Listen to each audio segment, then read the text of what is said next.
What's up, guys? It's Trance here, and this is my review of the Hori Dpad controller for the Nintendo Switch. This is the box that it comes in. This is the Legend of Zelda Breath of the Wild edition. So it has the Triforce emblem on it and other little neat Zelda touches on it. The reason why I got this D-pad is because honestly, the directional buttons on the Joy-Cons themselves are abysmal. Especially if you play a lot of 2D games or a lot of fighters or anything like that, you know that the directional buttons on the Joy-Con they're not that great. So, Hori, which is a well-known Japanese third-party accessory company from Japan, they make the D-pad controller, and so this is an extra one I have. I'm gonna leave this one in the box, but this is what the D-pad controller looks like. As you can see, it's very lightweight. It's very nice looking. As a the texture is clear. You can't really see it, but it's clear. Has the nice gold Triforce emblem on it. Nice analog stick. The left trigger button is a little stiff compared to the Joy-Con that Nintendo makes, but it's not really a big deal. The minus button, it's rubbery as well. It's a little bit more stiff than the original Joy-Con minus button. But of course, the bread and butter of this controller is definitely the D-pad. It goes in 4 directions and 8 directions like that. And there's also the share button right here.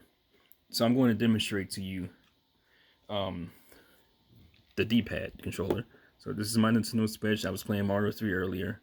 I'm going to slide it in like that, and then it recognizes it, and bam.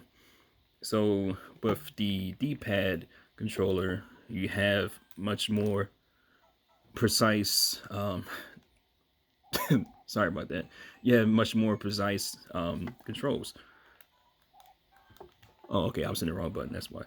So yeah, so as you can see, you have really responsive tactile feedback. You have a center on a D-pad, which makes it easier because the Joy-Con directional buttons have like no center. But if you play a lot of 2D games, side scrollers, fighting games, I would definitely recommend it. The only downside about the Hori D-pad controller is that there's no rumble or gyroscope. So some games like Mario Galaxy, that sucks. Some games like Mario Galaxy or anything that requires a gyroscope, you won't really get that feeling because this controller doesn't do it. Now, if you have the right Joy-Con, then you would still have that gyroscope and rumble, but with the left controller, you would not have that. Also, the D-pad controller is not compatible when it's docked because it is strictly a wired controller and you cannot use it wirelessly.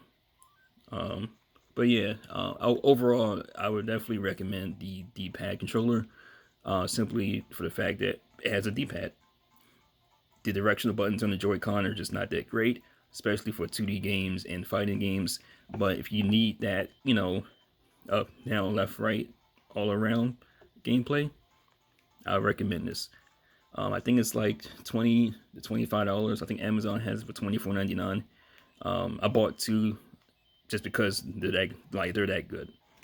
So I'm gonna zoom in a little bit, and that's the D-pad. This is the reason why you want this controller, because the D-pad is so good. Hit the home button here. You want to zoom out. You can see how responsive it is. It's very responsive. No lag. No input delay. No anything. It's just a really good. It's a really good controller. Yes, all these are my games on my SD card. I have a 512 gig and it's like already filled up. But yeah, but the Hori D-pad, it's really good. Joy-Con alternative. I don't think they even drift. But really good for the price for $25. The only downside is that you can't use it wirelessly. There's no rumble, no gyroscope, but hey, you got a full functioning D-pad. So there's not really much to complain about.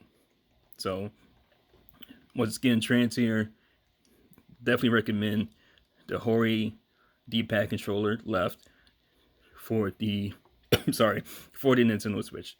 It's very good quality product, nice build to it, and yeah, I like it a lot. Thanks for watching, and peace out.